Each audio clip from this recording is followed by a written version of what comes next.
OK, let's stay with that story. Joining us here on Al Jazeera, Joanna Ewart-James. She's the Executive Director of Freedom United, a US-based organisation focusing on ending human trafficking and modern slavery. She joins us from London. Joanna, welcome to Al Jazeera. This 400-year anniversary, I guess, in some senses, is a bit of a construct because there were people taken to what is now Bermuda against their will more than 400 years ago to work in the tobacco industry. So that's a slightly different discussion, perhaps. But what's the lesson, the big takeaway for the generations still to come, the generations of colour in America from this 400-year birthday, I guess? Thank you, Peter. Yes, indeed, this is an important history that we should all remember.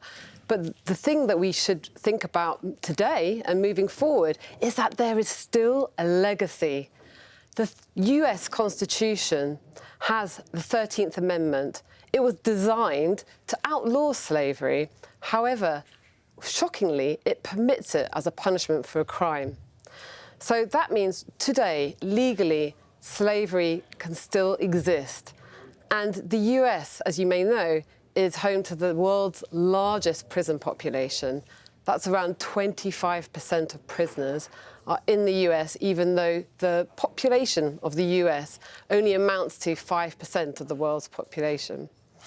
We're also, just to interrupt you for a second, Joanna, as part of our reporting, we're also covering the aspect that maybe somebody should start investigating, realistically investigating, the idea of reparations. How do you decide to put, or how do you focus in on the dollar value to being the descendants of slaves? Well, the legacy that we still see today is, never mind. Yes, the legacy exists today, and certainly the fact that people of colour are disproportionately affected by the criminal justice system in the US. So even before we think of reparations, there are simple and important and substantial changes that need to be made that leave people of colour. And those are people in America who may be directly descended from this transatlantic slave trade, but also immigration detainees who are being subjected to forced labour in detention and in prisons. And that's something that absolutely must end.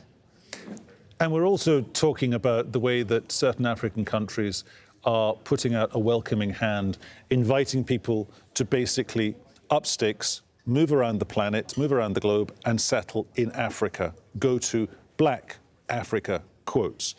That's easier said than done, isn't it? Because you can't just walk into a country like Ghana. You've got to go in surely as an entrepreneur, because you can't translate or transfer your skill, quotes, ordinary job into what is, even if you are a person of colour descended from people from that part of Africa, you can't just go in and start working in what is to you an alien culture. I mean, well, certainly one would imagine that those people of colour who Ghana are trying to attract would be doing very well in the country that is their home.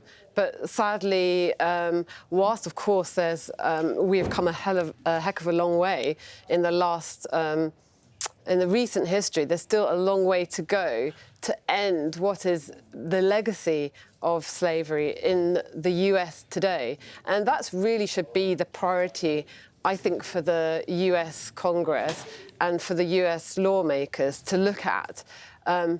Addressing at home the legacy of historical slavery for the lives of people of colour living in the US is paramount issue for looking at the history of the transatlantic slave trade. Joanna, I'm going to have to stop you there. We have run out of time, but thank you so much for joining us from London.